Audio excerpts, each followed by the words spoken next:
Hello, everyone, and thank you so much for tuning in to this episode of Sun Devil Learning Labs. This is Kindergarten English Language Arts.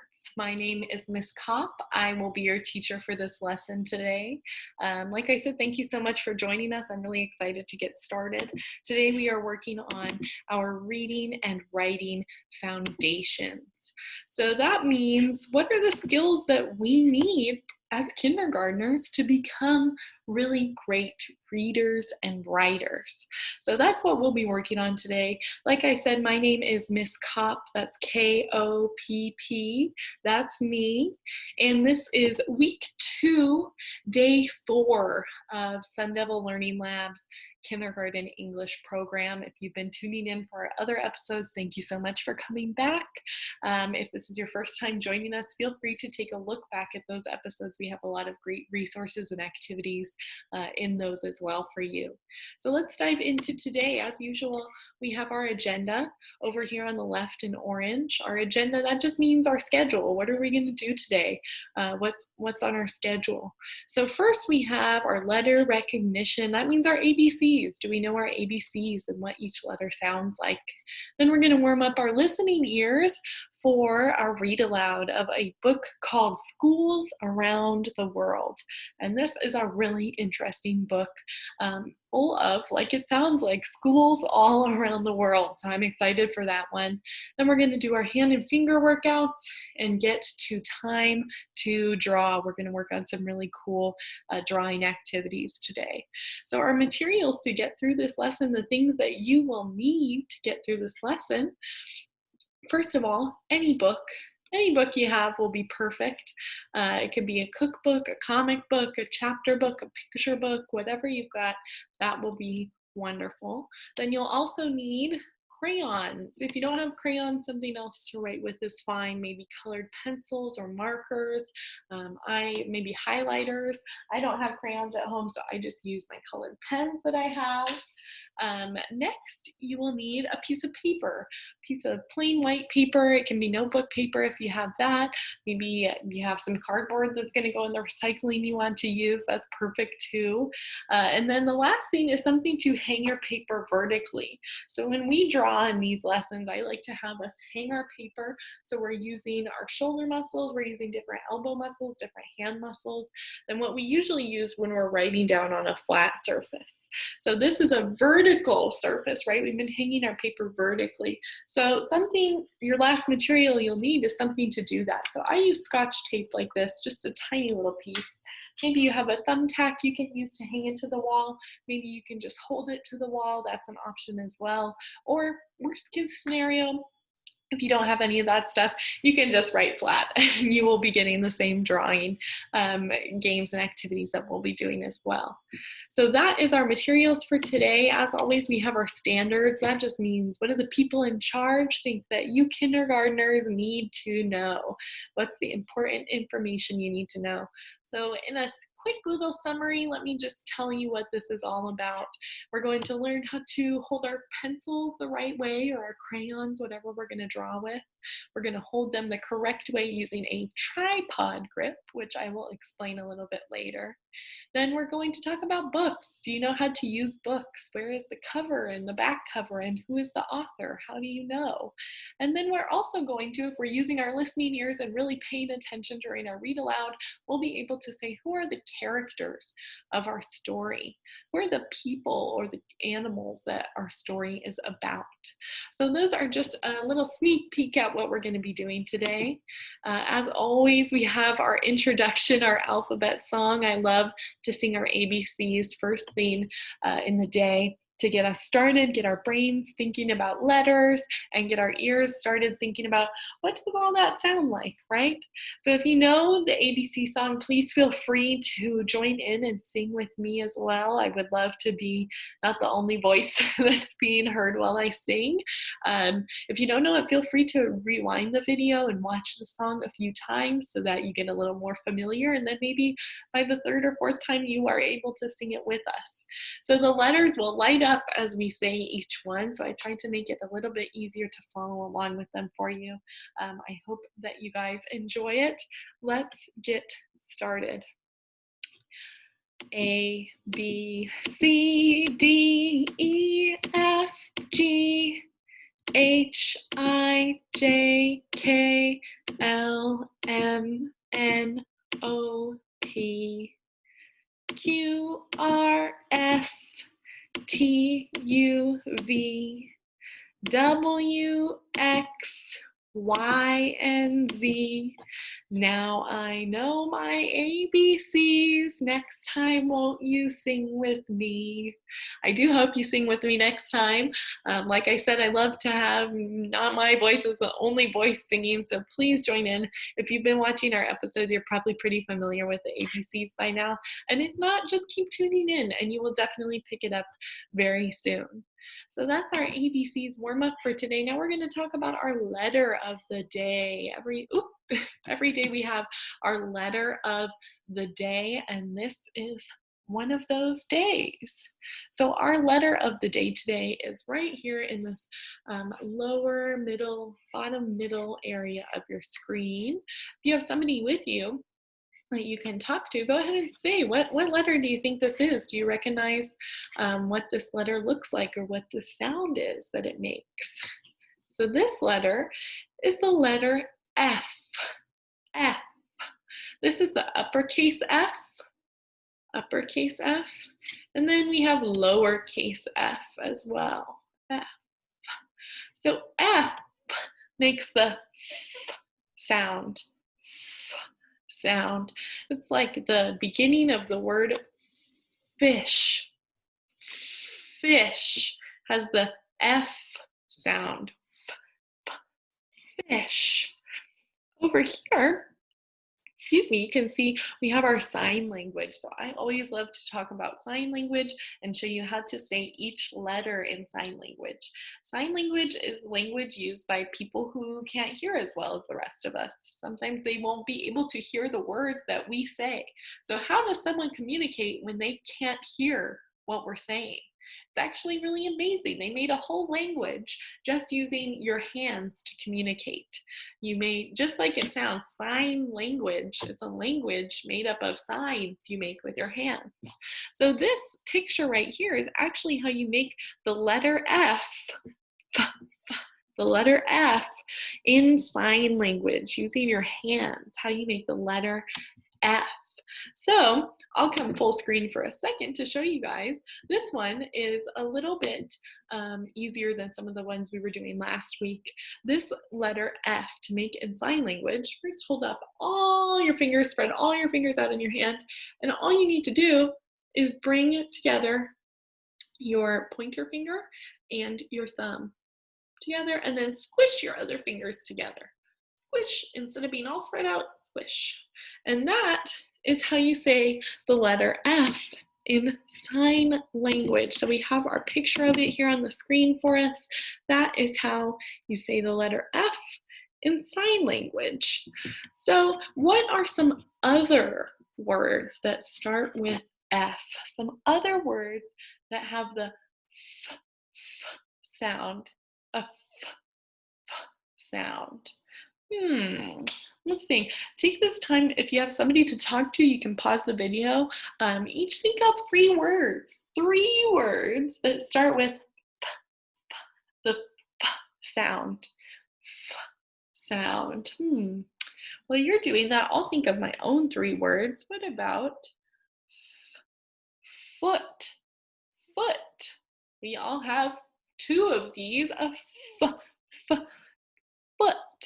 That starts with the F sound. That's another word that starts with the F sound. Friend. Friend starts with f sound. Friend. And what about a third one? A third word that starts with F. Fairy.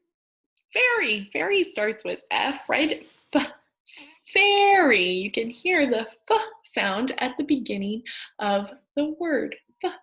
So I have a little more practice with the letter F for us. If you would like to, we've practiced hearing it. We know what F sounds like, but now it's time to practice what F looks like. What does the letter F, what does that F sound look like? So you have a choice. If you have someone who's good with technology, who is able to screenshot this page, that would be wonderful. You can print it out and write on it as a worksheet, or you can trace it on the screen with your finger. So if you aren't able to screenshot it, take your finger, don't actually touch your computer screen, because we don't want to hurt the computer screen, but take it, just hover your finger lightly over the screen, and you can trace the letters with your finger to get some practice.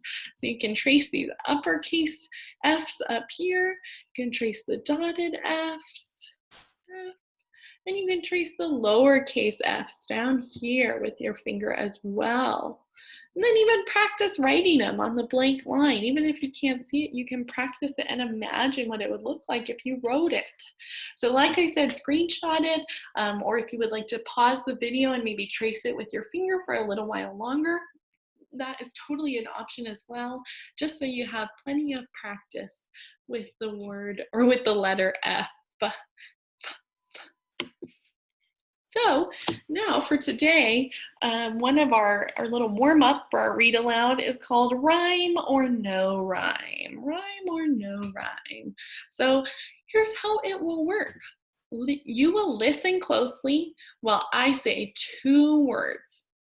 Then when I'm done, you'll decide if the words rhyme. So we've been talking about rhyme for the last week or two.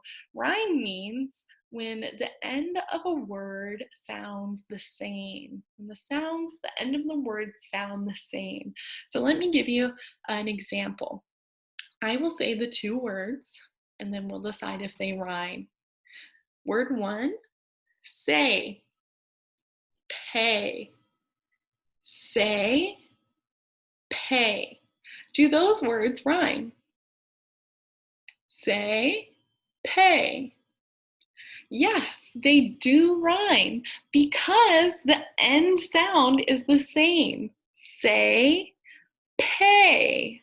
A, A, A, A. They're the same sound. Let's try another one. Here's the 2 words. Name, nice. Name, nice. Do these 2 words rhyme? These 2 words do not rhyme. They do not have the same end sound. They do have the same beginning sound. They both start with n, n, name, nice. But their end sounds are not the same, so they do not rhyme. Let's try another 2. What about cat, bird? Cat, bird. Do these 2 words rhyme? Cat, bird. No, these 2 words do not rhyme. And that's because their end sound is different, right? Cat, bird. At, erd. Those are different. That's not the same end sound. Let's try another 2. What about show, bow? Show, bow. Do those 2 words rhyme? Show, bow. Yes, they do rhyme because they have the same end sound. Show, bow. What about these 2 words? House, mouse. House, mouse. Do these 2 words rhyme? House, mouse. These 2 words do rhyme. They have the same ending sound. House, mouse.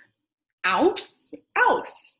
House, mouse, right? So they rhyme because they have the same end sound. Let's try our last one. Pan, man. Pan, man. Do these 2 words rhyme?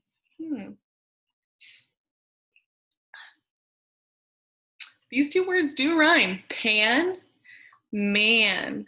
Pan, man. The ending sounds are the same, pan and man. So that was our little rhyming warm up. And now we're going to get into our story for today, our read aloud. It is called Schools Around the World. Schools Around the World. So I think we are going to, like I said, this is a really, really interesting book.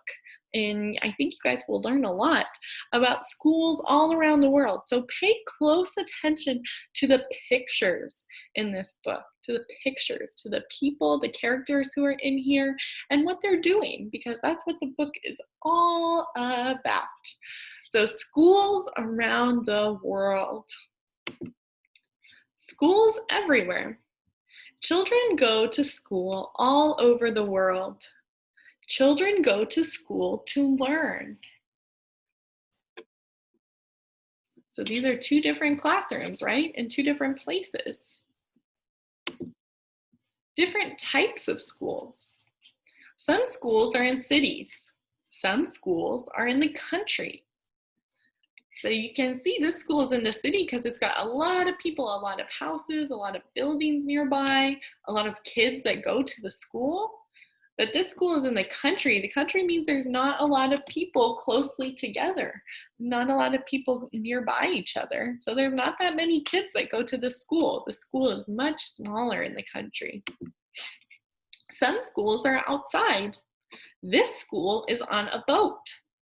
So everybody just tries to make do with what they have. That means they try to make the best out of what they have, right? So for example, this is a big class. They have a lot of kids. So like my classroom wouldn't fit this many kids. I would have to go outside also and have class outside. Or these kids have a special experience. They're on a boat.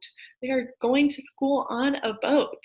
And it looks like they're pretty prepared. None of them look like they're getting sick from being on the boats or anything, right? So that is great. School is on a boat. Some schools are at home. Some children talk to their teachers on the internet. So that's kind of like what we're doing right now, right? Some teachers talk to their students on the internet. So some people have been doing this for even longer than since this whole pandemic and virus came around. Some people have been going to online school for a long time before that. So this, what I'm doing right now, is not brand new, teaching you with a video. It's not brand new. So people have been doing it. People will talk to their teachers on the internet. How do children get to school? Some children go to school on a bicycle. Some children walk to school. Look at those beautiful mountains in the background there. It looks like you can even see the snow on the top of some of them. So it's probably a little bit cold there. That's why they're all wearing long pants and long sweaters.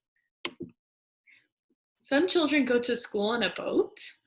Some children go to school on a bus. And you can see, look, one boy is even helping paddle the boat too. He's really helping his friends out and helping them get across that river. What do children learn at school? Children learn to read and write. Children learn to do math. Children learn about other countries. And children learn about art and music. So any school you go to in the whole wide world, children are kind of going to be learning the same things. A kindergartner in China and a kindergartner in France and a kindergartner in Mexico and a kindergartner in the United States will all be learning the same thing. We'll be learning how to read, how to write, how to do math.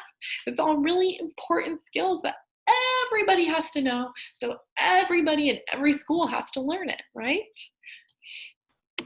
What else do children do at school? Children meet their friends at school. Children eat at school. Schools are different all over the world. What do you like to do at school? So I know you guys are kindergarten. You might not have had the chance to go into your school or into a classroom yet. Maybe you've been to a preschool or you have been to a daycare. What's your favorite part about being at school?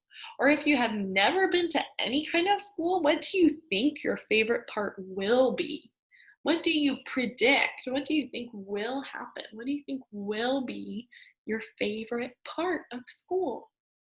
My favorite part was probably music class. I had a really amazing, funny music teacher that always just made it so fun and happy to be in her classroom. I think that was my favorite part of being in school. So take a second, if you have somebody you can discuss it with, what do you think your favorite part of school will be? Will it be your friends or reading? Maybe it will be the playground, the different toys that are on the playground. It's really up to you, anything at all. And this is a map of schools around the world. So the pictures that they used in this book, they actually show us where in the world these pictures are. So we have 2 pictures that come from Asia. Another one of the schools was in Europe. Another school was in Africa.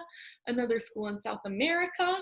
So we have quite a good mix of schools from all around the world, right? We got a good idea of what schools all over are doing because we're kind of all doing the same thing. We might get there differently and the schools might look different, but we're all learning the same types of things. Isn't that cool? People everywhere are learning the same kinds of things. So we got our read along is already gone. It goes by so quick. Our read along is gone. So now it's time to work on our drawing. So I am getting out my materials right now. You should pull your materials out as well. Meaning if you're something to write with, maybe it's the crayons or the colored pencils or the highlighters. And then you'll also need that piece of paper we were discussing that we talked about in the beginning, the piece of paper, and then also something to hang that piece of paper with. So I told you I have my Scotch tape. That's what I'm going to use. To do it, I just use a tiny little piece, just a really small little square. You don't want to waste a lot of tape. So I take a small little square of tape, I put it in the center, the middle, top of my paper, just like that. So you can see half the tape is on my paper, half of it is off. And then I just hang that piece of paper right up here on my easel. I have a little mini easel for at home. Usually your classrooms will have an easel or 2 in there for you to use. They are hopefully much bigger than this because this one is pretty small to use, but it's perfect for at home and perfect for making these videos with you guys. So now that it is time to draw, it's time to talk about our tripod grip. That means how are we holding what we're going to be drawing with. So let me have a sip of water. I recommend you have a sip of water if you have some near you as well. You can't drink too much water. It's really good for you. So if you see me taking a sip of my water, it's always recommended you take a sip of your water as well. So for our tripod grip, let me come full screen so you can see me. I will show you guys up close how to do that tripod grip. So take out whatever you're going to be writing with. Maybe it's a crayon, maybe it's a colored pencil, whatever you have. And here's what we're going to do. You're going to use your pointer finger and your thumb, pointer finger and your thumb, to pinch the bottom of your writing utensil. To pinch the bottom of your writing utensil. Then, once you have it pinched, this is what it looks like. Once you have that done, you're going to take your middle finger, your next finger over, your middle finger, and let the marker rest on that finger. So total, you have 3 fingers touching the tool you're writing with. Maybe it's a crayon or a colored pencil, whatever it might be. You've got 3 fingers touching that tool. That is our tripod grip. So let me get back to our drawing examples of what we're going to be working on today. I know that last week we were talking about our vertical lines, which are up and down like this from top to bottom, vertical lines. We were also talking about our horizontal lines. Horizontal, that means side to side, like this, horizontal lines. Then, last thing we had talked about last week was the circles, making a circle. When you start at the top and move left, moving left. So we are going to use those shapes that we already talked about. We're going to use those shapes to make new, even cooler shapes. So you have a little practice making them already, like I said, because we've been working on our circles and our straight lines. So these are just sort of different versions of circles and straight lines, right?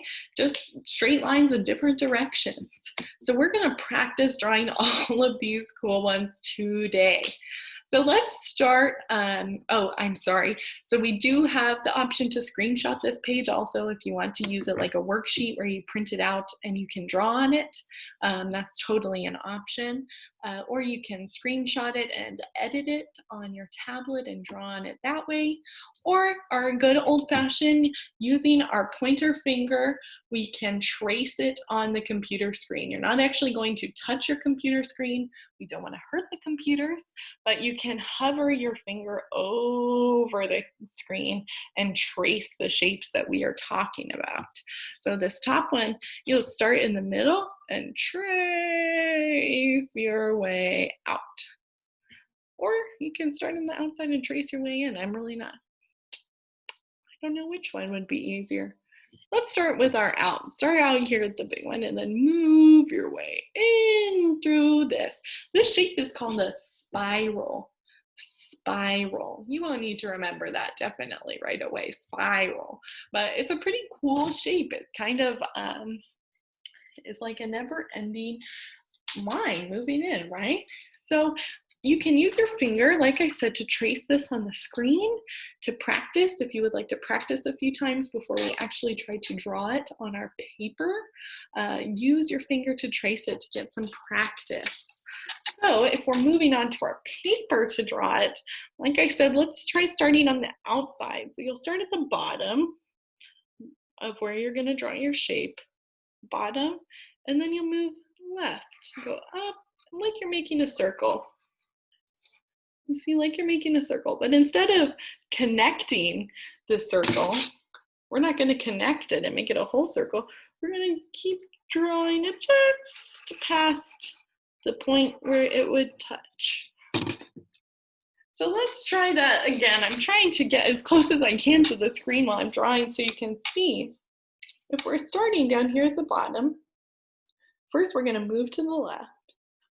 Then come up like we're making a circle, but instead of connecting the circle, we are going to just skip it, come inside a little bit and skip it. And it's pretty hard to do when you're not looking right at it, when I'm looking at the screen trying to do it. Let's see, let's try another one. We'll do this a third time, just because this one is probably the trickiest shape that we are going to make today, is this swirly one. So if you want some extra time, please feel free to pause the video here for a little bit and get some extra practice making these spirals, these cool like circular shapes. So we start at the bottom, move our way up like we're making a circle, and then instead of connecting the circle, come inside of it. Keep going inside, making more circles.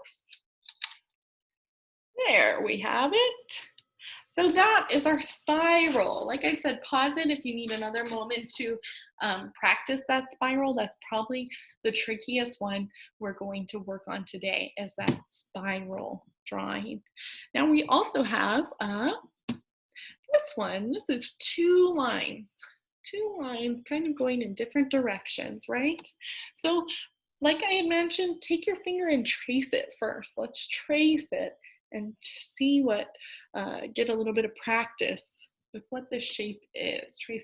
I would start at the top and go down, and then bottom and go up, down, up. So let's try. Let's take out our piece of paper, our writing utensil.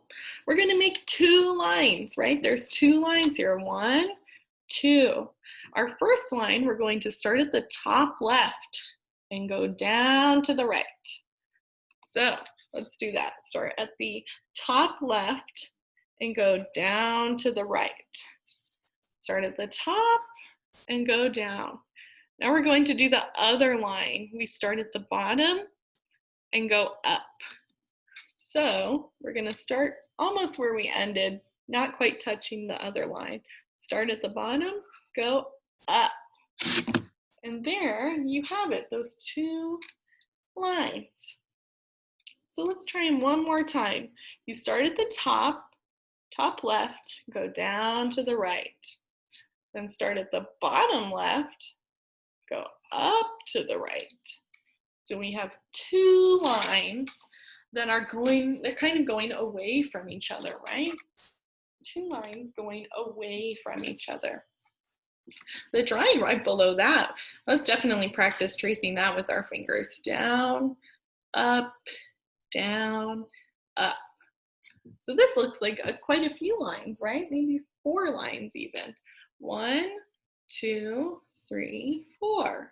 So let's see if I'm going to practice, if I'm going to draw this on my piece of paper, I'll start at the top, right?